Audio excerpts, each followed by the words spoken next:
Now starting. All attendees are in listen-only mode.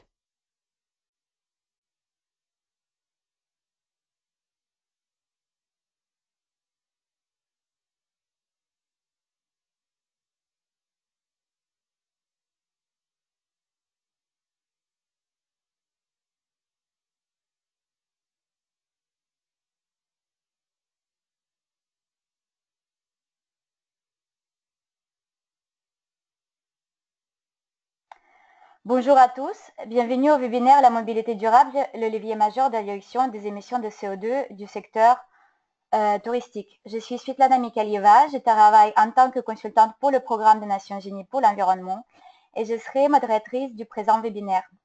Avant que nous ne commencions, j'aimerais vous donner quelques explications sur l'outil GoToWebinar. Donc la session sera enregistrée, l'enregistrement sera mis en ligne à la fin du webinaire. Je vous ferai parvenir le lien pour s'y connecter par email. Vous êtes libre de partager cet enregistrement tant que vous vous référez au programme du tourisme durable du 10AFP. Tous les participants actuellement sont en mode écoute. Si vous avez une question ou souhaitez intervenir, vous pouvez appuyer sur le bouton lever la main ou écrire la question dans l'espace prévu à cet effet sur le panel. Nous aurons 15 minutes à la fin du webinaire pour répondre à vos questions.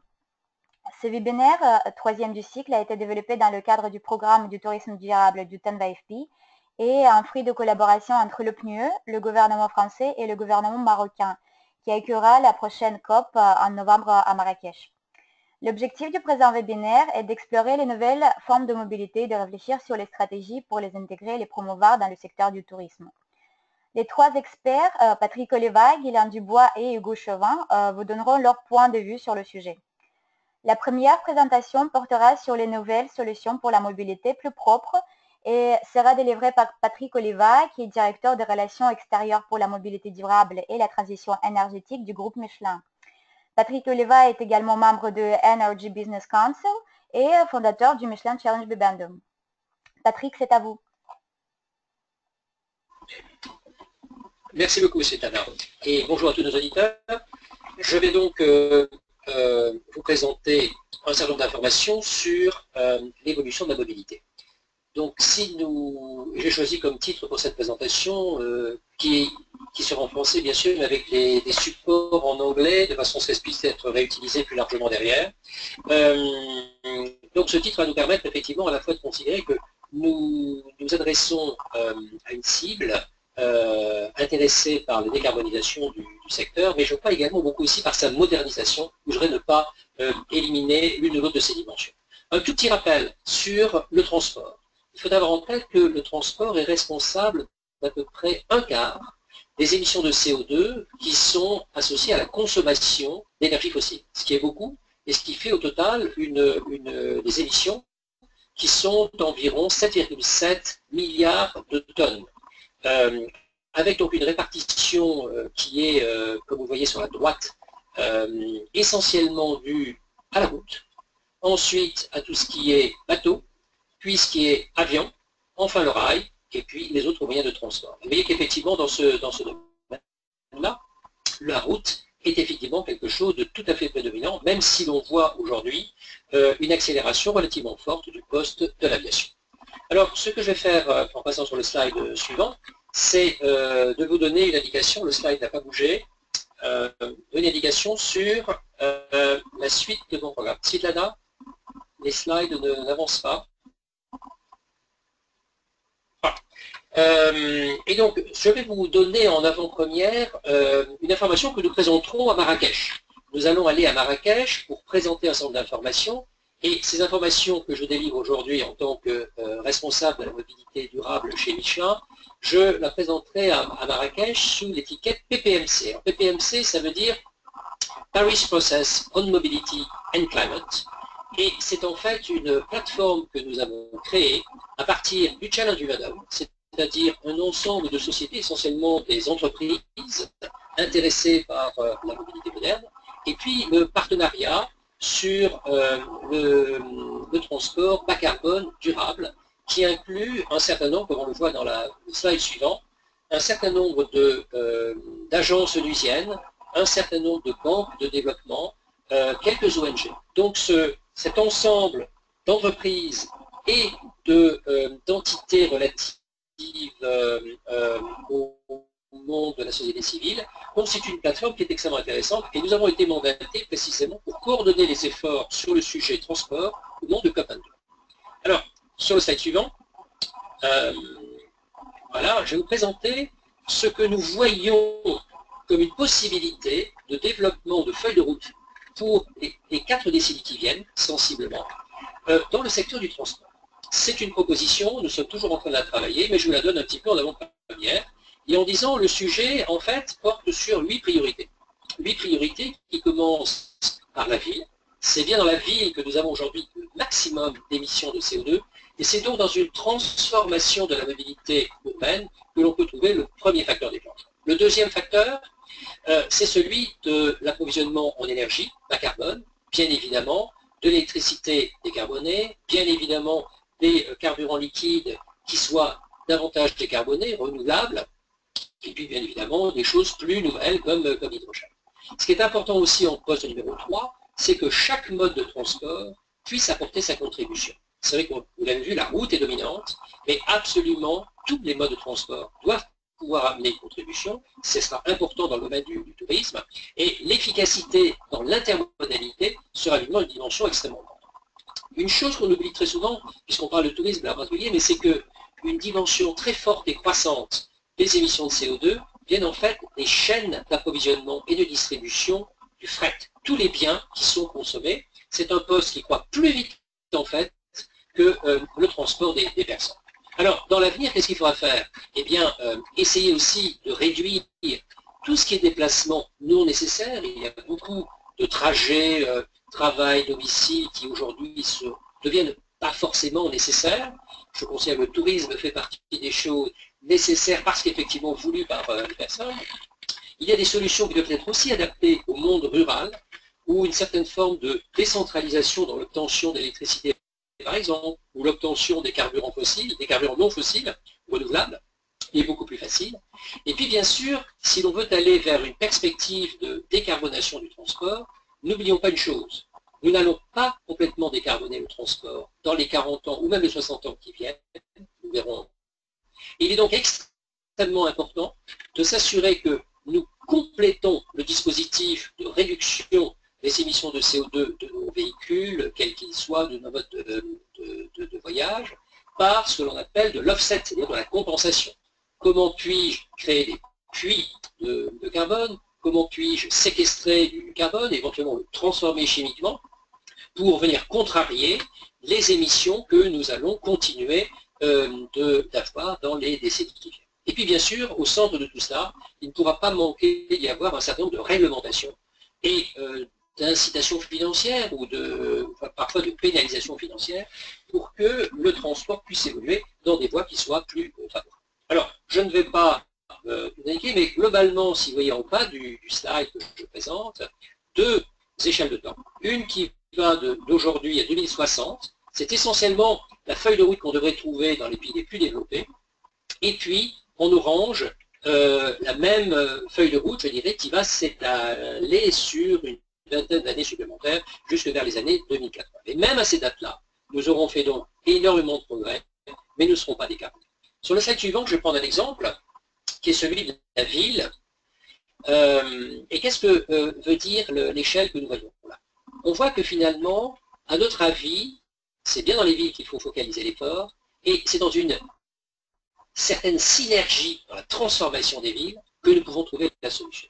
Typiquement, Londres vient de décréter, enfin, il y a quelques mois déjà, qu'ils allaient passer en 2020 à une situation de ultra low emission zone, c'est-à-dire une zone à très basse émission, extrêmement basse émission. Londres peut le faire, d'autres villes pourraient le faire aussi.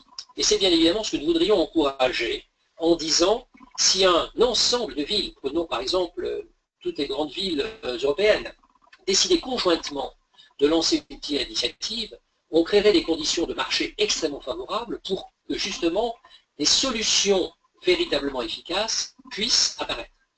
Dimension donc favorable au business, dimension favorable bien évidemment aux citoyens qui trouveraient une qualité d'air dans les villes extrêmement importante. Vous imaginez le bénéfice que tout cela pourrait avoir aussi pour le sujet du tourisme. Et je pense que se donner une quinzaine d'années pour assurer une telle mutation pourrait être parfaitement faisable, avant de passer une deuxième étape qui pourrait être la ville zéro émission véritablement. Mais il faut y aller graduellement. Bien sûr, une ville tournée vers des zones très basse émission ou zéro émission, c'est forcément aussi une ville où la dimension de la marche, la dimension du cycle sont terriblement améliorées, et vous voyez aussi tout l'impact positif que ça pourrait avoir sur l'agrément du déplacement en ville. Hein, je laisse les détails, je dirais, que vous pourrez avoir en consultant derrière, à tête reposée, tout ce que je passe. Sur le slide suivant, j'essaie d'aborder la partie qui est relative à l'énergie. Si je peux avoir le slide suivant, Sylvana. Voilà. Bon, il y en a un qui a sauté, mais là, je rentre dans le... Très bien. Vous voyez, l'idée est de dire, dans cette transformation, la dimension énergétique de mutation du transport va être absolument essentielle. Et au fond, elle est assez facile à maîtriser, au moins conceptuelle. De quoi avons-nous besoin?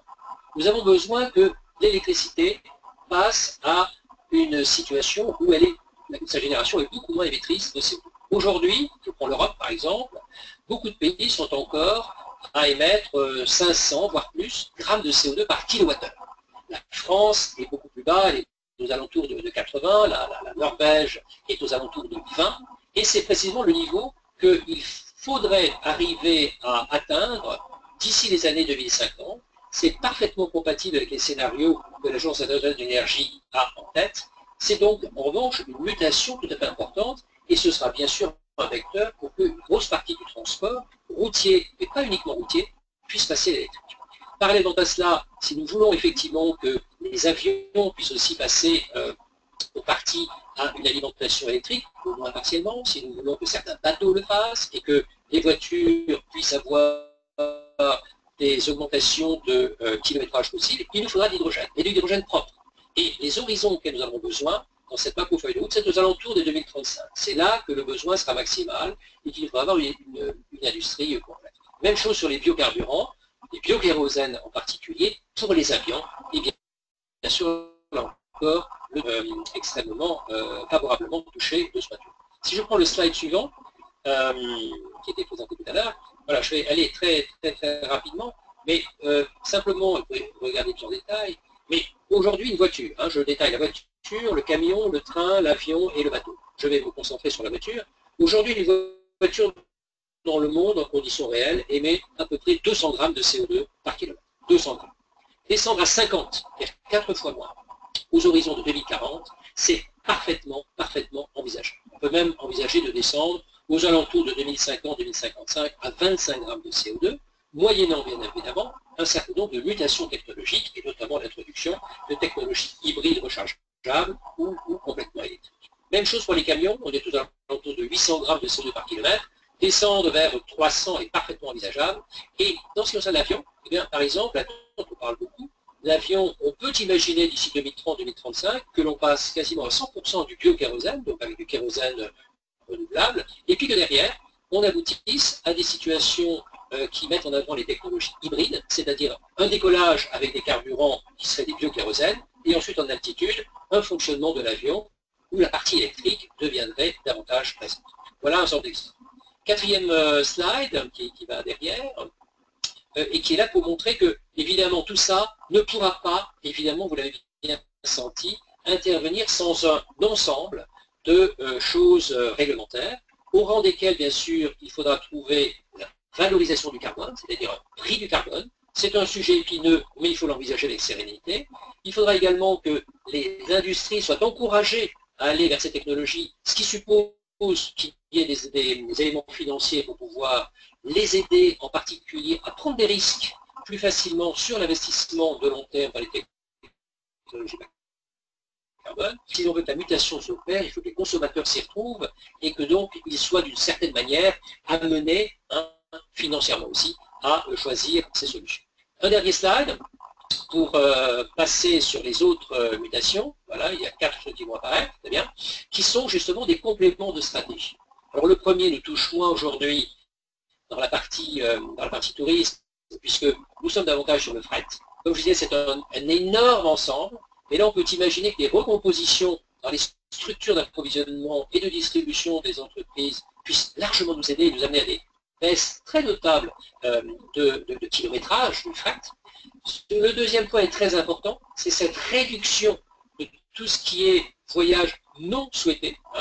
Je prends bien sûr l'exemple de certains déplacements entre villes et domicile et travail, où là on peut avancer très fort. Je l'évoquais tout à l'heure, cette situation du monde rural qui demande d'être traité particulièrement. Le monde rural est aussi un grand lieu de tourisme, et je pense qu'il y a là des solutions qui pourraient être largement développées. Et puis, j'invite évidemment le monde politique à se saisir de la situation qui est que nous ne stopperons pas, malgré tous nos efforts, le réchauffement climatique. Nous ne pourrons pas amener les émissions de CO2 à un niveau zéro. Donc, il nous faut à la fois investir sur l'adaptation des routes, l'adaptation du système de déplacement, et bien sûr aussi sur ce que j'appelais les mécanismes de compensation. Voilà. Et en plus, ces mécanismes de compensation pourraient nous amener effectivement à reverdir un certain nombre de zones qui le sont. Je vais m'arrêter là. Je pense que ça donne un contexte d'introduction pour mes deux collègues qui interviennent aujourd'hui. Merci de votre attention et je serai bien sûr attentif à toutes vos questions à la fin de cette émission. Merci. Merci beaucoup Patrick. Effectivement, je vous invite encore à continuer à poser vos questions dans l'espace prévu à cet effet-là sur votre panel. La seconde présentation portera sur les enjeux de la mobilité dans le secteur du tourisme et sera délivrée par Guylaine Dubois, qui est docteur en économie, directeur fondateur du TEC. Guylaine travaille depuis plusieurs années au niveau international sur les sujets en lien avec le changement climatique et le tourisme. Donc, Guylaine, c'est à vous. Bonjour à tous. Je remercie aussi Elena et Svitlana pour cette invitation à présenter à ce webinaire. Alors effectivement, je vais prendre la suite de cette présentation très globale et très structurée de Patrick Oliva pour développer d'autres aspects du lien entre le tourisme et les émissions de gaz à effet de serre, peut-être plus liés aux questions de transport aérien et peut-être quelque part un peu moins optimiste du point de vue de la technologie, parce qu'on est dans un secteur aérien qui comporte des spécificités. Alors ma présentation sera en trois parties très simples. Pourquoi est-ce qu'il y a un problème? Ensuite, est-ce que les accords récents qui viennent d'être annoncés à l'OACI, à l'Organisation de l'Aviation Civile Internationale en 2016, sont susceptibles de régler ce problème? Et enfin, est-ce qu'il y a d'autres pistes d'action, d'autres pistes de politique possibles que ces politiques très macro à l'échelle de l'OACI?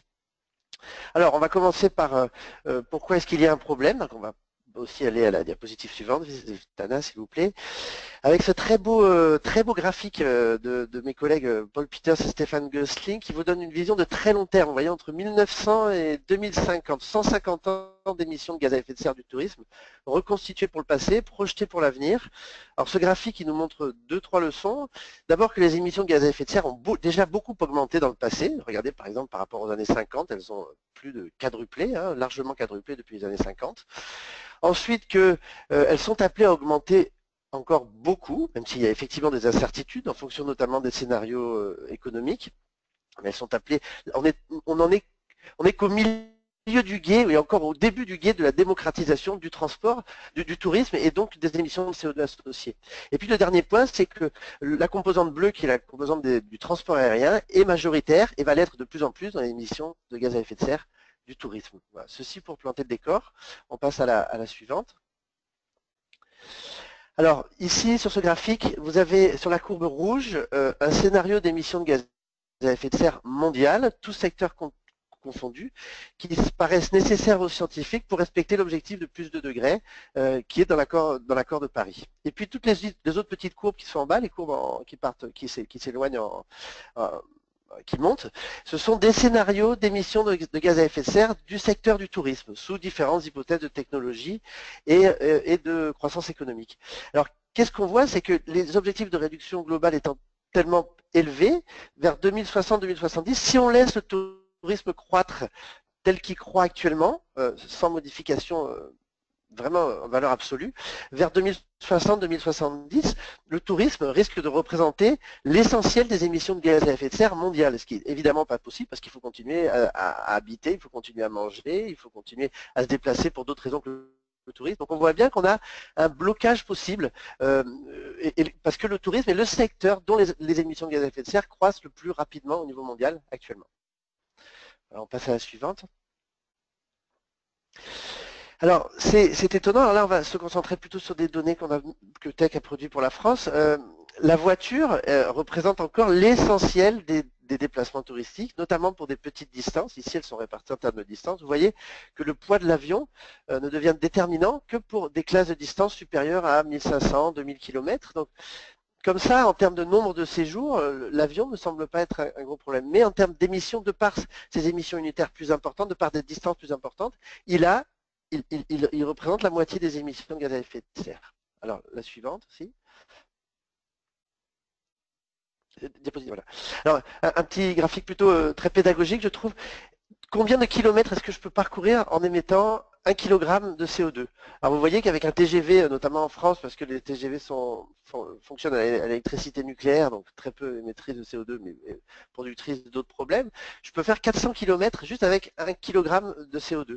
En train, je peux faire 75 km.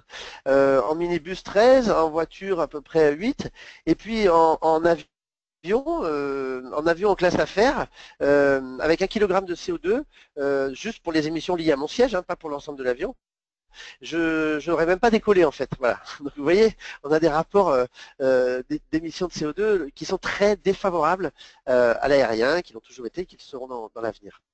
Donc d'où un certain désavantage. Alors là aussi, des données qui sont liées à la consommation, on voit là encore une fois, c'était une étude qui avait été menée pour le cas de la France, pour le ministère du Tourisme. On voit qu'en France, et c'est aussi vrai au niveau mondial, à peu près dans le même ordre de grandeur, 5% des Français, des Français, du tourisme des Français, est responsable de 50% des émissions de gaz à effet de serre du secteur touristique. Parce que les comportements les plus polluants, le voyage à longue distance, etc., sont encore extrêmement concentrés sur une minorité. Alors, la leçon, c'est aussi que la grande majorité du tourisme est relativement durable et bas carbone, mais qu'une minorité du tourisme va contribuer beaucoup à cette empreinte carbone du secteur. Voilà, la suivante. Donc, pour conclure pour cette dernière partie, si on veut atteindre, pour cette première partie, si on veut atteindre les plus de degrés affichés, et encore plus, c'est plus un point affiché dans l'accord de Paris, tous les secteurs doivent évidemment contribuer et il faut tordre le cou à l'idée que le tourisme pourrait être une exception. Le tourisme ne peut pas recevoir de traitement de faveur quand on voit les scénarios d'émissions que je vous ai montrés, puisque cette croissance très rapide des émissions du tourisme risque de contredire les objectifs globaux de l'accord de Paris. Et puis cette leçon qui est importante, c'est qu'une minorité de voyages et de voyageurs représente aujourd'hui l'essentiel des émissions, donc c'est sans doute sur ce segment qu'il faut essayer de cibler les actions. Alors, on va regarder maintenant la deuxième partie très rapidement, les accords de l'OACI. Alors, diapositive suivante. Un petit flyer qui avait été distribué par une ONG au Bourget au moment de la COP 21 à Paris, qui parlait des éléphants dans la pièce. Qui sont ces éléphants dans la pièce? À l'accord de Paris, on a discuté beaucoup de choses à la COP 21, sauf le transport aérien et le transport maritime. Cette ONG disait qu'il ne peut pas y avoir d'accord sans inclure les émissions du transport aérien et du transport maritime. Alors, on a confié à l'OACI et à l'Organisation maritime internationale de faire des accords sectoriels en 2016 et on arrive à des propositions qui ont été affichées cette année, d'abord en mai et ensuite en septembre, donc en diapositive suivante. Qu'est-ce qui est sur la table en termes de régulation mondiale des émissions de gaz à effet de serre de l'aérien? Alors, en mai 2016, s'est dessiné un accord sur les normes de consommation des avions. Je vous rappelle qu'il n'y avait absolument aucune norme d'émission ni de consommation de carburant des avions jusqu'à maintenant, ni nationale ni internationale, qu'il a fallu plus de 15 ans de discussion et de délai pour arriver à cet accord, et qu'en septembre 2016 va sonner, les négociations finales commencent le 27 septembre à l'OACI, un accord sur les mécanismes de compensation des émissions du transport aérien basés sur des mécanismes de marché. Alors on va voir que ces deux initiatives, pour intéressantes qu'elles soient, constitue un premier pas, mais qui a été très tardif, donc avec, on va dire, 15 à 20 ans de retard par rapport au reste des négociations climatiques, très lent dans sa mise en œuvre, on va le voir pourquoi, et qui peuvent avoir des effets collatéraux sur d'autres secteurs qui font qu'elles sont, à mon sens, très loin de régler l'ensemble du problème des émissions de gaz à effet de serre, du tourisme et du transport aérien. Alors, les normes de consommation, pourquoi? Alors, ce graphique vous montre la différence entre consommation unitaire et émissions de CO2 globales d'un secteur. La courbe noire pleine vous montre les évolutions historiques des avions, des émissions de CO2, de la consommation d'énergie, de l'intensité énergétique des avions. On voit bien sur la droite de la courbe qu'on a la technologie des avions à réaction étant très mature, on a un certain plancher d'émissions. On a du mal à atteindre des réductions drastiques dans la consommation d'énergie et dans les émissions. Et en même temps, la courbe en pointillé vous montre la croissance des émissions de CO2 globales du transport aérien qui est très rapide et qui n'a absolument pas été ralenti par l'amélioration de l'efficacité énergétique des avions. Alors, ce que disent les accords de l'OACI, c'est qu'on a les standards de consommation qui ont été adoptés en mai ne sont absolument pas plus efficaces que les scénarios de business as usual, par exemple de constructeurs comme Airbus ou Boeing. C'est-à-dire que ça ne va pas du tout changer le rythme de progrès technologique et le rythme d'amélioration qui sont constatés sur ces courbes. Donc l'effet additionnel est extrêmement faible et les premières dates de mise en œuvre de ces standards sont relativement lointaines, ne vont pas entraîner de mise au rebut d'avion, etc. Donc l'effet va être très limité de l'avis des experts. Alors on passe à la suivante. Ce qui est négocié actuellement, ce sont ces mécanismes, ces mesures basées sur le marché. Alors le principe, c'est de dire, à partir d'un certain taux d'émission, d'un certain volume d'émissions, le secteur du transport aérien va avoir le droit de racheter des droits à polluer, des crédits d'émission, à d'autres secteurs. C'est pour ça que c'est un mécanisme de compensation. Alors, avec ce qui est sur la table, ce qui va être négocié à partir du 27 septembre 2016, c'est une période volontaire entre 2021 et 2026 avec un bilan. Donc, seuls certains pays volontaires, ça sera donc sur la base du volontariat, participeront à ce mécanisme d'achat. Puis un deuxième round obligatoire entre 2027 et 2035, donc seulement dans 11 ans,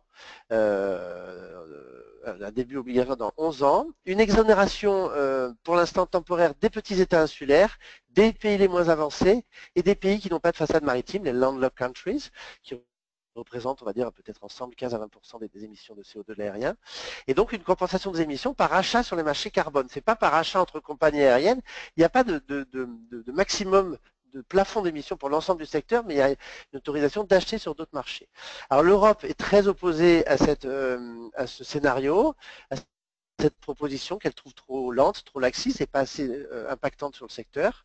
À terme, on se rend bien compte que il va falloir encore des efforts internes au secteur du transport aérien parce que c'est ce que je vous ai montré le graphique tout à l'heure où la courbe des émissions mondiales qui baissait croisait la courbe des émissions du transport aérien mondial qui augmentait.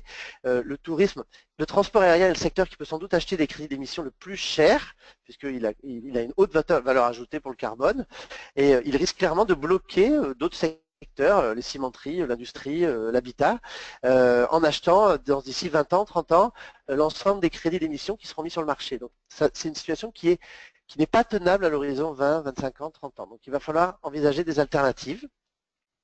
Et nous en venons logiquement à ma troisième partie sur ces alternatives. Alors, quelles sont d'autres solutions d'avenir? D'abord une vision globale que l'UNEP et l'OMT et l'OMM avaient développée il y a 8 ans lors de la conférence de Davos. Vous voyez le point de départ des émissions en 2005. Vous voyez le scénario de business as usual qui nous dit en 2035 que en 30 ans, les émissions de CO2 du secteur du tourisme vont faire plus que doubler. Si on ne fait confiance que à l'efficacité énergétique, dans différents scénarios, on va aboutir à une réduction d'environ 35%, 36% des émissions par rapport à ce business as usual, avec toujours une augmentation en valeur absolue par rapport à 2005. Si on fait confiance qu'il y a des options de modification des caractéristiques du tourisme, transfert modal de l'avion vers le train ou de la voiture vers le train, augmentation de la durée du séjour pour voyager loin, réduction des distances, etc. On n'obtient pas non plus une réduction par rapport à la situation de départ de 2005 Par contre, si on combine ces deux mesures, l'efficacité énergétique et puis des actions sur le produit, sur la politique touristique, sur l'aménagement touristique, on arrive tout en ayant une vraie croissance économique du secteur, à avoir une baisse en valeur absolue des émissions, qui n'est pas une baisse par un facteur 2 ou par un facteur 4, mais on a quand même une baisse relative par rapport à 2005. Donc ça, c'est un peu un petit peu le maximum qu'on envisage de faire d'ici à 30 ans. Alors on va le développer pour terminer. Sur quelques diapos, donc sur la suivante. Alors d'abord, le train, qui aujourd'hui, sans faire de la science-fiction technologique, reste le mode de transport qui clairement, d'un point de vue énergétique, parce que le train glisse en quelque sorte sur un rail, est le mode de transport le plus efficace en termes énergétiques. Le passé, c'est l'avenir en termes de mode de transport, mais sans doute avec des modes de fonctionnement beaucoup plus rapides. Donc, je vais parler du TGV après, ou des trains à grande vitesse, ou des trains au niveau de confort. Mais juste pour vous mettre encore une fois sur cette très longue perspective historique, vous voyez l'évolution du réseau ferroviaire français en 1930, qui était très dense, qui permettait de desservir le monde rural. J'ai bien aimé dans l'intervention de Patrick Oliva la mention au monde rural, qui reste un vrai enjeu pour le transport. Vous voyez, en 2000, on a un peu en plancher en termes de fermeture de lignes de train. Et puis la question, c'est où va-t-on être dans 70 ans? Est-ce qu'on aura su à nouveau densifier le réseau ferroviaire pour mieux desservir et pour assurer un vrai transfert modal massif de l'avion et de la voiture vers le train? En tout cas, c'est la question qui est posée. On sait que ce transfert modal est une condition sine qua non de scénario de mobilité touristique à plus bas carbone. Alors la suivante. Je ne suis pas que français et dans ce domaine, je pense que les pays émergents vont nous apprendre beaucoup. Il y a eu une frénésie d'investissement dans les lignes à grande vitesse en Chine récemment. La Chine a fait le choix du train et du train à grande vitesse, y compris pour des déplacements à relativement longue distance. Et il est possible que des pays comme la Chine sautent une partie de l'étape de la voiture et sautent une partie de l'étape du transport aérien en sachant avoir un maillage de train efficace, confortable, à grande vitesse. Vous voyez, on a aujourd'hui en Chine peut-être plus de réseaux à grande vitesse que déjà installés en Europe, et tout ça en seulement une quinzaine d'années. Donc, quand on veut, on peut, en quelque sorte, quand on met des investissements nécessaires, on peut. Donc le train peut encore nous réserver des surprises. Diapositive suivante, il peut nous réserver encore plus grandes surprises. Là, je pense qu'il y a de la technologie possible. Alors ça, c'était une publicité, c'est un petit clin d'œil, une publicité pour la SNCF qui nous disait est-ce que demain il y aura un tunnel transatlantique pour aller entre Paris et New York? Alors ça, sans doute non. C'était un petit peu une blague de la SNCF il y a quelques années. Par contre, on ne sait jamais ce que peuvent être les solutions technologiques. Aujourd'hui, on a un entrepreneur que tout le monde connaît, Elon Musk, qui est le propriétaire de Tesla, qui est en train d'essayer d'investir dans ce mode de transport qui s'appelle Hyperloop, donc un mode de transport terrestre dans des tunnels sous vide qui pourront potentiellement aller plus vite que l'avion. Vous voyez, 760 000 par heure par rapport à 500 000 par heure. On pourrait envisager que par exemple pour la traversée des États-Unis ou pour la traversée de parties relativement plates de l'Europe, on ait des alternatives à très grande vitesse, qu'on ait un Londres-Istanbul avec une boucle de ce type dans 30 ans. C'est pas non plus totalement inenvisageable, mais voilà, je veux insister vraiment sur cette notion de transport modal. Il n'y a pas que les biocarburants, il n'y a pas que l'efficacité énergétique des moteurs, il y a aussi la question de mode de transport. Alors, suivante. Un autre levier un peu plus provocant, vous voyez cette affiche qui disait ne partez plus en vacances. Alors la question c'est est-ce qu'il faut plus voyager? Les anglo-saxons ont même un terme qui s'appelle staycation, rester chez soi pendant les vacances. Alors ce qui est étonnant, c'est que cette affiche, c'était pas une campagne d'ONG pour réduire les émissions de CO2 du tourisme, c'était la publicité d'un comité départemental du tourisme français qui fait la promotion du tourisme. En fait, qui disait de ma région, de la région de Marseille dans le sud de la France, puisqu'on a beaucoup d'habitants dans notre région, puisqu'on a 5 millions d'habitants dans notre région, avant d'attirer des étrangers, avant d'attirer des Chinois, avant d'attirer des Russes dans notre région, essayons aussi que ces touristes locaux restent dans leur région, visitent leur région, dépensent de l'argent dans leur région et fassent du tourisme de proximité. Et ce tourisme de proximité, il peut être aussi rentable que du tourisme international, alors qu'il est complètement négligé par les politiques touristiques qui sont totalement omnubilées par les flux internationaux, par les pays émergents, qui ne se rendent compte que proposer à un Français de rester en France, par exemple de visiter Paris, c'est aussi rentable que de proposer, que de faire venir un Chinois en termes économiques pour une économie locale. Donc on a besoin d'un changement de perspective aussi sur les politiques touristiques et les politiques de marketing. Voilà la suivante. Et puis, alors là, c'était un travail que mon cabinet avait fait pour l'île de la Réunion, donc qui est ce territoire français dans l'océan Indien, à la demande de l'Agence française de développement, qui essayait d'envisager des avenirs touristiques à plus faible intensité en carbone pour l'outre-mer français. Alors là, je vous ai gardé seulement l'exemple de l'île de la Réunion, où on avait confronté la situation en 2003, 430 000 arrivées de touristes, 1 600 000 tonnes de CO2, le projet de schéma touristique porté par la collectivité locale, par le territoire, qui voulait augmenter le nombre d'arrivées à 1 million, avec des durées de séjour qui baissent, avec des chiffres d'affaires qui augmentent, mais qui conduisait à un triplement des émissions de CO2. Et puis, un scénario alternatif qu'on avait essayé de construire en disant si on combine un certain nombre de mesures en termes de dépenses des touristes, attirer des touristes qui, on va le voir après, mais attirer des dépenses des touristes, etc., on pouvait arriver avec un chiffre d'affaires qui quand même tout de même augmentait par rapport à 2003, vous voyez, de 365 millions d'euros à 455 millions d'euros, avoir des émissions de CO2 qui baissaient de 60%. Donc, c'est pour dire qu'avec une politique touristique qui intègre différents facteurs, il y a à 20-30 ans des alternatives au tout aérien, au tout carbone, qui n'empêchent pas les gens de se déplacer, qui n'empêchent pas le besoin de cette mobilité très désirée, mais seulement qui la répartit plus harmonieusement, plus efficacement, peut-être aussi plus égalitairement dans le temps. Donc on va regarder juste la diapositive suivante qui disait quelle était la composition de ce scénario. Déjà l'idée c'était de dire il y a 1 million d'habitants à l'île de la Réunion, faisons-les consommer, faisons-les plus voyager à l'intérieur de cette ville, de cette île qui comporte des plages, qui comporte des randonnées, qui a des zones de montagne, etc., des magnifiques zones rurales. Ensuite, au lieu de n'attirer que des Français de métropole, attirons aussi des touristes de proximité relative, des clients d'Afrique du Sud, des clients de l'île Maurice, sur des séjours combinés Maurice-Réunion, des Indiens. L'île de la Réunion a beaucoup de liens avec l'Inde, par exemple. Développons des produits de plus haut de gamme, et pas seulement des produits des 3S, des produits de plage à la Réunion. Puis quand on va loin, autant y aller pour des choses intéressantes, enrichissantes, et donc à des produits de plus haut de gamme pour dépenser de l'argent, ce qui augmente la dépense moyenne. Donc avec un même nombre de touristes, on gagne plus d'argent, et avec moins de transport, on gagne plus d'argent localement. Et développons des produits originaux. Par exemple, développons des produits qui vont permettre à des retraités de passer 2, 3, 4 mois entre la Réunion et l'île Maurice, donc qui vont dépenser de l'argent pendant 2, 3, 4 mois sans avoir besoin d'attirer beaucoup de touristes. Voilà, donc quand on fait de la prospective, quand on organise des visions d'ensemble, on se rend compte qu'il est possible d'envisager des avenirs.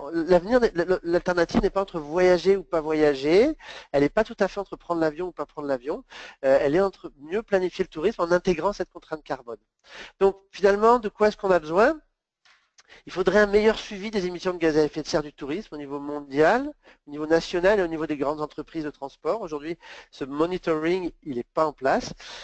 Ensuite, on a besoin d'un accord sur des plafonds d'émissions du secteur et notamment du transport aérien absolu, et pas seulement en achetant des permis à d'autres secteurs, puisqu'on a vu que ça peut créer des blocages. On a besoin d'objectifs internationaux pour l'aviation et aussi pour la croisière, que je n'ai pas mentionné, qui est aussi un mode de transport qui se développe très vite, qui a une très forte efficacité énergétique. Les paquebots, ce n'est pas non plus la solution comme substitution à l'avion. On a besoin de dispositifs internationaux de régulation des émissions de l'aérien. On a besoin d'objectifs nationaux, de politiques qui peuvent être plus nationales pour le transport routier, pour l'émission des hébergements aussi. On a besoin d'incitations qui peuvent être fiscales, qui peuvent être réglementaires, qui peuvent être économiques, des signaux prix, mais pas seulement, pour que les opérateurs agissent et redéfinissent leurs offres touristiques. Et on a besoin aussi de coûts de l'énergie plus élevés, puisque ça reste un moteur. En 2016, baisse des cours du pétrole. On observe en Europe comme aux États-Unis un rebond de la mobilité en voiture. Il y a un effet prix, donc le prix c'est quand même quelque chose qui permet aussi de supprimer la mobilité non désirée parfois, ou en tout cas de chercher des substituts, comme le citait Patrick Oliva. On a besoin de dispositifs fiscaux, notamment pour l'aérien. Alors moi j'ai ma petite marotte qui est de dire, on parle beaucoup de taxes sur le carburant aérien, mais moi je trouve qu'il serait très intéressant de taxer les sièges vides des compagnies aériennes. Il y a beaucoup de compagnies aériennes qui volent à moitié vides, notamment des compagnies régulières vers l'outre-mer ou vers certaines destinations. En taxant leur siège vide, on les pousserait à remplir beaucoup plus, puisque quitte à faire voler un avion, autant amener des touristes quelque part, que ça c'est très important, et à faire voyager des gens qui voyagent peu, des gens socialement plus défavorisés, des retraités, des étudiants, des jeunes qui peuvent voyager en dehors des périodes de pointe, quand ces avions volent relativement vite. Ça serait un joli dispositif international qui serait aussi un dispositif gagnant-gagnant, dont j'essaye de parler dès que j'ai l'occasion. Ce qu'il faut savoir, c'est que le transport aérien a une vraie capacité à contribuer financièrement à la lutte contre le changement climatique, parce que c'est un secteur qui est capable de payer très cher son carbone. Donc ça ne suffira pas à baisser les émissions du secteur, mais ça peut générer beaucoup d'argent pour financer les politiques climatiques dans d'autres secteurs. Et puis enfin, pour conclure, on a besoin de vraies politiques touristiques. Il y a eu un reflux des politiques touristiques dans le passé, dans le monde entier. On a besoin de vraies politiques qui développent le tourisme domestique, le tourisme de proximité à l'intérieur de son pays. Elles sont très négligées, ces politiques. On est très orienté sur l'international. On a besoin de vraies politiques d'infrastructure qui intègrent le ferroviaire dans cette problématique bas carbone, qui en fasse un élément crucial et central de politique bas carbone. On a besoin d'un aménagement du territoire adéquat qui répartisse les activités, les zones de loisirs, notamment dans les pays émergents, de manière à ce qu'elles soient proches des villes, proches des bassins émetteurs de population, que ce bas carbone devienne un critère moteur d'aménagement du territoire. Et puis on a besoin, ce qui est un peu plus difficile, de promouvoir une culture d'un tourisme plus lent, de slow tourisme. Aujourd'hui, l'imaginaire dominant au niveau mondial, c'est une situation, un goût pour l'hypermobilité, hein, les jets privés, voyager quand je veux, le plus souvent possible, etc., qui n'est pas toujours satisfaisant ni économiquement, ni psychologiquement, ni socialement. Revenir à un mode de tourisme, à une culture touristique plus enrichissante, plus raisonnée, plus anticipée, y compris pour les clientèles, c'est un levier très important aussi pour permettre l'éclosion de ce tourisme bas carbone. Donc, vous voyez qu'on est sur un sujet difficile. Les constructeurs d'avions, notamment, ne se risquent pas à dire que la technologie va résoudre le problème pour leur secteur dans l'avenir. Les biocarburants posent aussi des vrais problèmes. D'ailleurs, ils ne sont pas au point techniquement aujourd'hui pour faire marcher des avions. Voilà, donc c'est vraiment dans une combinaison de solutions que viennent la solution. Alors, je crois que c'était ma dernière diapositive et Tout à fait. Je vous remercie. Tout à fait. Merci beaucoup, Guélin, pour cette présentation très intéressante. Maintenant, la dernière présentation elle sera délivrée par Hugo Chevin, qui est consultant au sein de la Carte Blanche Conseil. Hugo Chevin est ingénieur et travaille depuis plusieurs années sur les thématiques de la mobilité intelligente, notamment pour le compte de l'État français. Et il nous présentera le projet très intéressant qui s'appelle Alpinfonet en tant qu'exemple de développement de nouveaux modes de mobilité dans le secteur du tourisme. Hugo, c'est à vous. Oui, bonjour. Merci Svetlana et merci à tous les auditeurs de nous écouter. Donc effectivement, moi je vais vous présenter aujourd'hui le projet Alpinfonet qui vient ici compléter les interventions des deux autres panélistes et essayer de vous présenter plus en détail un des axes de réduction des émissions de CO2 sur la planète, qui est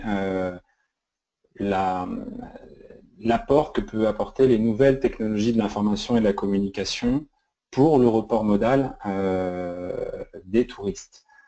Donc les nouvelles technologies de l'information et de la communication, c'est très varié, c'est toutes les technologies qui peuvent être associées à Internet, aux télécommunications, et l'axe aujourd'hui qui a été développé dans ce projet-là, c'est l'accès des touristes à l'information sur les modes de déplacement durable. Donc on a visé à trouver des solutions pour que les touristes puissent trouver plus facilement de l'information sur ces modes. Donc le contexte du projet Alpinfonet, qui s'est déroulé de 2012 à 2015, c'était un programme Interreg Espace Alpin, donc au niveau de l'Europe, avec plusieurs partenaires de différents pays, de l'Allemagne, de l'Autriche, de l'Italie et de la France, autour de l'arc alpin. Donc l'arc alpin, c'est tout le périmètre transnational autour du massif des Alpes. Et les partenaires français de ce projet étaient le ministère de l'Environnement, la région Provence-Alpes-Côte d'Azur et la région Rhône-Alpes, désormais Auvergne-Rhône-Alpes. Alors, sur la slide suivante, je vous présente Hugo, une le seconde. panel. Oui, On vient de me dire que le son ne fonctionnait pas. Est-ce que les personnes qui sont en train de nous oui. écouter, est-ce que vous pouvez, s'il vous plaît, utiliser la fonction lever la main pour nous signifier si le son fonctionne? Est-ce que vous nous entendez? Super. Donc, j'ai l'impression que la plupart de nous, très bien. Donc, Hugo, je vous redonne la parole, navré pour cette interruption. Merci. D'accord, bon, pas de souci. Je recommence pas du début, mais Non, non, je vais essayer de continuer le fil. Alors, donc, sur la slide suivante, je présentais les différents observateurs de ce projet-là. Donc, c'était vraiment un projet multi-partenarial. Donc, oui, sur la slide suivante, s'il vous plaît, Svetlana, il y a donc des opérateurs du monde du transport, des acteurs du monde du tourisme aussi, dans les différents pays de l'arc alpin, et puis des sociétés privées aussi qui voulaient suivre les développements de ces travaux. Donc, pourquoi ce projet? Alors, sur la slide suivante, on répond principalement à cette question. Le fait est que sur une étude qu'a menée le groupe de travail du transport de la Convention alpine, sur la part modale que représentaient les arrivées des tourismes dans les différents pays de l'arc alpin, on retrouve majoritairement l'usage de la voiture individuelle, l'usage de l'aérien, et finalement très peu l'usage de modes partagés comme peuvent être le train et les bus. Alors principalement en France, hein, où le taux d'usage de la voiture individuelle est plus de 80%. On a essayé de partir de ce constat-là pour essayer de développer la situation. On voit bien sûr là-dessus que la Suisse est l'un des bons élèves des pays alpins, avec une part beaucoup plus importante que les autres pays sur l'usage du rail. Mais la Suisse ne faisait pas partie de ce projet-là, était juste observateur. Alors sur la slide suivante, donc je décris les objectifs du projet. Alors les motivations globales sont bien d'encourager le report modal des touristes, de réduire les impacts de la voiture individuelle notamment, de lutter contre les changements climatiques et évidemment tous les autres objectifs à plus ou moins grande échelle qui ont été développés dans les deux présentations précédentes. Alors, slide suivante, s'il vous plaît. Alors, quel levier d'action? Ça c'est important et je vais essayer d'être bien précis.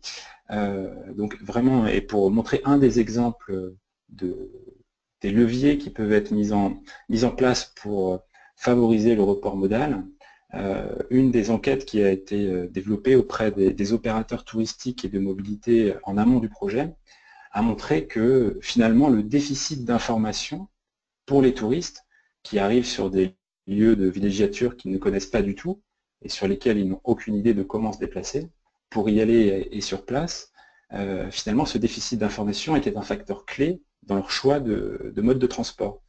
Donc le projet va essayer de développer des réponses à ce manque d'information. Donc j'ai parlé des différents types de mobilité, donc il y a la mobilité longue distance, effectivement qui peut être réalisée par l'aérien ou par le ferroviaire, et qui n'ont pas le même impact en termes d'émissions, on l'a vu sur la présentation précédente, mais il y a aussi les déplacements et la mobilité pour le dernier kilomètre, ça c'est très important pour les touristes, parce qu'ils veulent une prise en charge complète. Il ne s'agit pas de leur dire, vous pouvez arriver à la gare et puis après débrouillez-vous. Ça ne va pas permettre un report modal suffisant, on le comprend facilement. Et puis il y a également toute la mobilité sur place et la mobilité transfrontalière, qui évidemment est très problématique, puisque aujourd'hui les logiques de développement des modes de transport respectent forcément les logiques administratives avec les lois évoluent sur le sujet notamment en France, mais les logiques finalement départementales et régionales. Et en termes de coopération internationale, il y a finalement très peu d'offres de transport qui existent.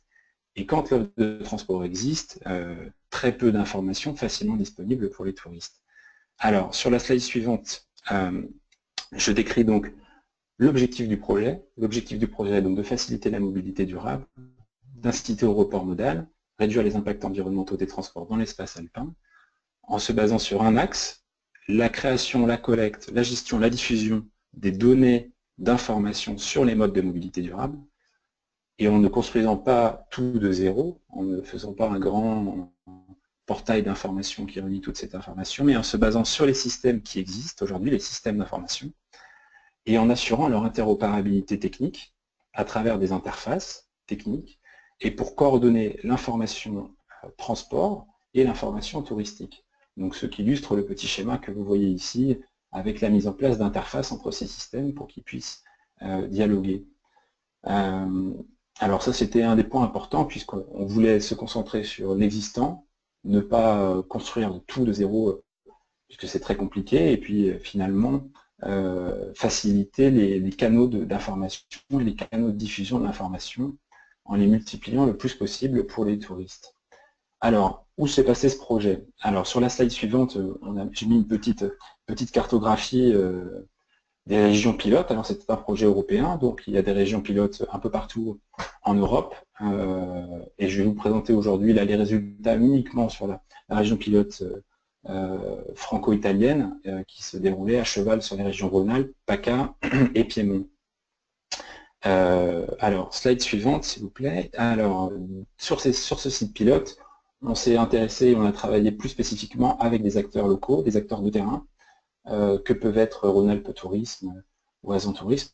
Donc vraiment des acteurs très locaux qui étaient en capacité de développer les résultats du projet sur leur territoire et puis de réaliser de la communication sur ces modes durables.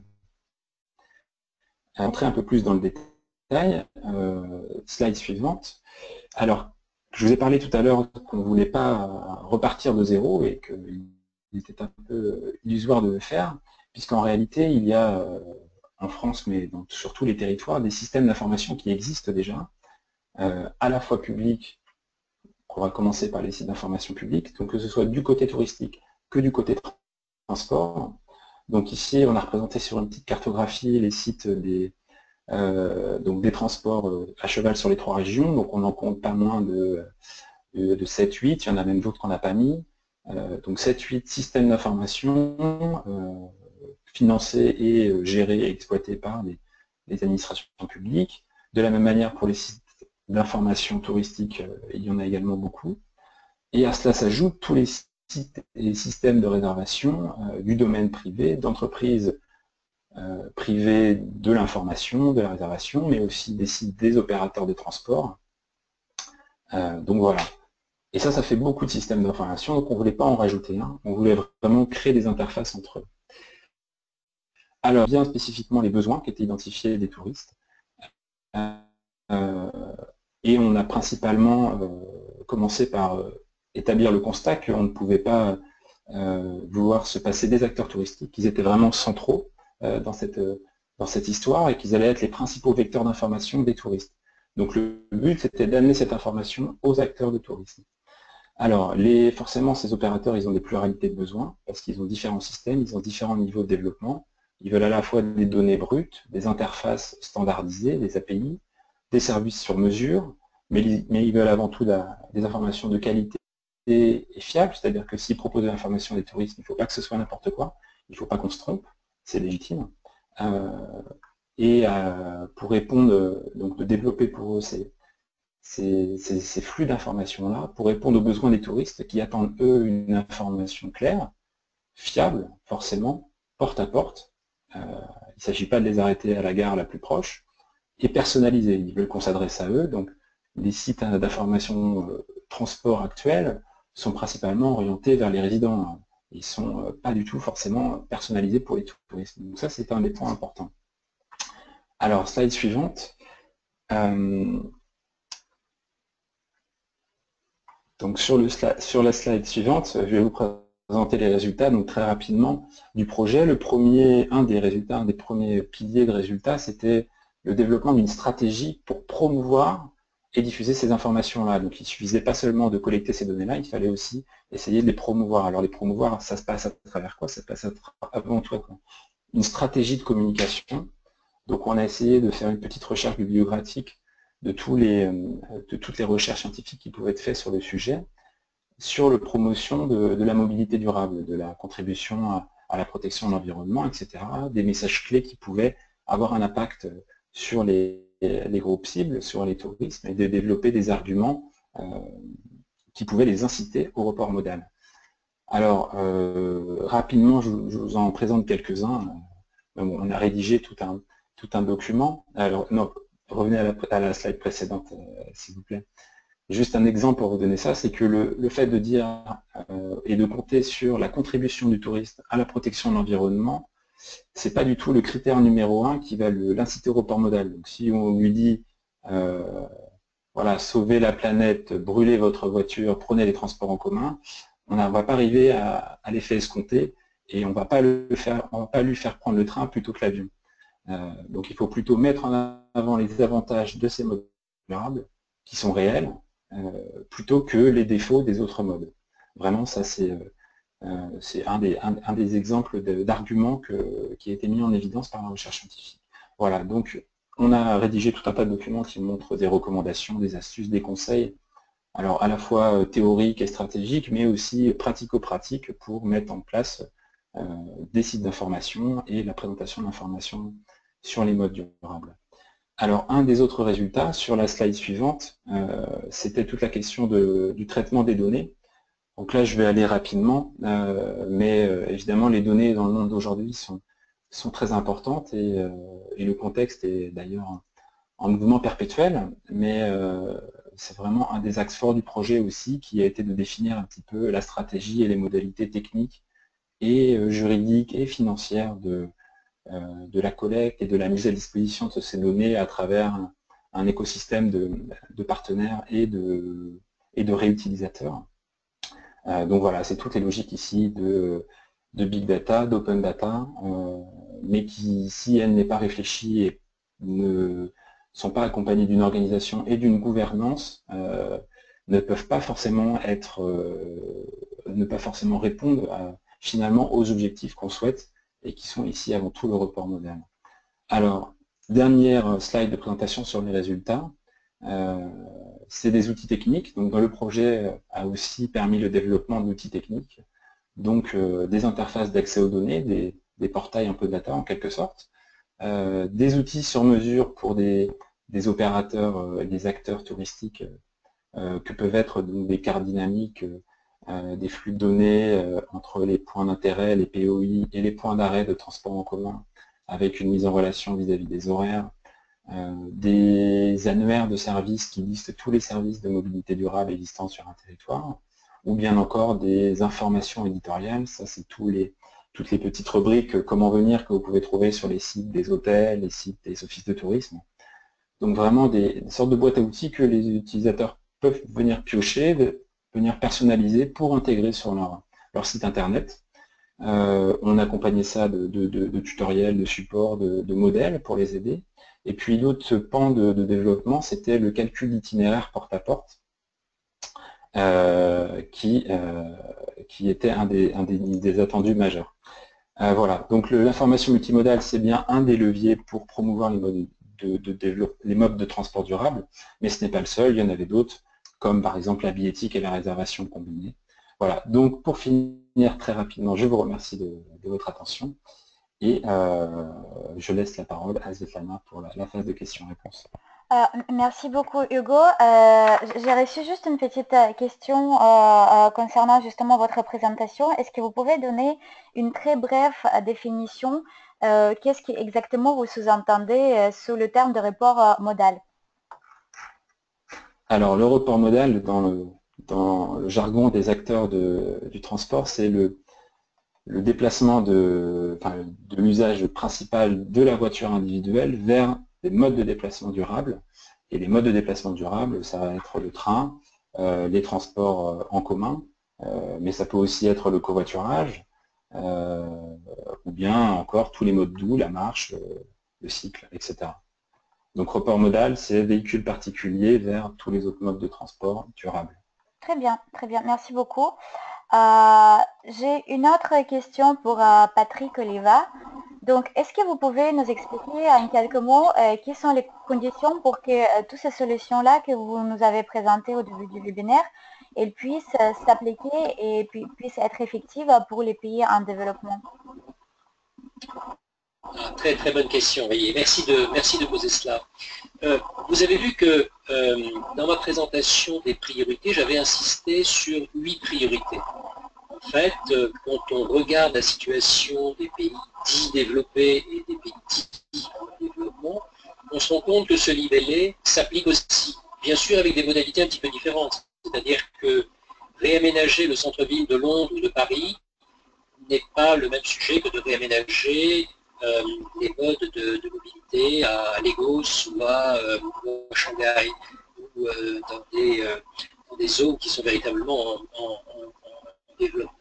Mais en revanche, les libellés peuvent s'appliquer et je crois que tout l'intérêt de la présentation qu'on va essayer de faire à Marrakech, c'est d'essayer de présenter aux ministres des Transports de différents pays, donc beaucoup de pays africains, leur montrer que finalement, ces solutions proposées ont une chance de fonctionner dès lors qu'ils peuvent être menés en relative synergie. Alors bien sûr, avec des vitesses de développement parfois différentes, avec des sauts entre technologies qui vont être différents, puisqu'on ne part pas des mêmes points. Mais globalement, les modalités peuvent se rapprocher par beaucoup de points, et que c'est précisément par le fait que ces modalités peuvent se rapprocher qu'on peut envisager, si le monde gouvernemental et le monde du business souhaitent effectivement travailler bien ensemble, comme cela est souhaitable, on peut imaginer que des politiques publiques adaptées, relativement cohérentes, permettent justement de créer l'émergence de marchés plus mondiaux, avec des standards plus mondiaux, pour que des solutions soient développables et surtout développables à des coûts moins importants que ceux que l'on peut imaginer aujourd'hui. Parce que, soyons très clairs, passer de solutions existantes à des solutions technologiques parfois différentes, a dans bien des cas, pas toujours, quand on va décider de, comme c'était le cas à Copenhague, d'accentuer l'utilisation du cycle. Ça n'a pas requis effectivement des investissements énormes et ça me paraît être tout à fait des choses qui sont extrêmement intéressantes, mais ça se produisait déjà dans un contexte d'infrastructures relativement développées. Donc ce que je crois, c'est que la cinétique et le détail des mobilités peuvent être effectivement un petit peu différentes selon que le niveau de développement économique des pays, mais dans leur finalité, je crois que nous sommes plutôt alignés. L'idée est quand même toujours et partout d'arriver à donner plus d'accès à une mobilité, on dit inclusive aujourd'hui, hein, selon des modalités qui soient de plus en plus douces, hein, donc on l'a dit, marche, vélo, mais aussi véhicules individuels, électriques, etc. Parce qu'il faut se garder de penser que des solutions uniques vont répondre au problème. Je trouve que la carte qui nous a été présentée du réseau ferré entre 1930 et 2000 est très intéressante. Moi-même qui habite Clermont-Ferrand, je suis souvent amené maintenant, avec mon ticket de rail, à me voir invité à monter dans un bus. Donc finalement, on ne va pas du tout dans le sens de ce qui est indiqué dans la présentation. Et donc je vois qu'il faut avoir une approche qui est vraiment multimodale, hein, ça serait fondamental, et absolument d'essayer d'utiliser tout ce que les technologies peuvent faire pour que chaque mode de transport avance. On ne peut pas se dire que le progrès doit uniquement être fait par l'utilisation du train ou par l'utilisation de véhicules électriques. Non, je crois qu'il y a vraiment une approche multimodale à développer qui se prête justement à la réalité de ce que nous vivons les uns et les autres, où on a de plus en plus envie, effectivement, à un moment donné, d'utiliser le train, puis une voiture, puis de sauter dans un avion, puis d'utiliser un vélo et de marcher. Il me semble que ces dimensions-là sont importantes. Donc le but est qu'à Marrakech, on essaie d'amener les organisations internationales, les ministres, pas mal de ministres des transports et les opérateurs de mobilité ou les facilitateurs de mobilité à se dire oui, un cadre à peu près commun d'évolution sur 40 à 60 ans, c'est quelque chose qui n'est pas stupide et qui peut être orchestré de manière économiquement et socialement relativement plaisante, je peux dire. Hein. Voilà, c'est cet objectif. Tout à fait. Donc il n'y a pas d'opposition fondamentale entre les catégories de pays. Merci beaucoup Patrick, navré de vous couper, il nous reste très peu de temps. Je viens de recevoir encore d'autres questions qui me paraissent très intéressantes.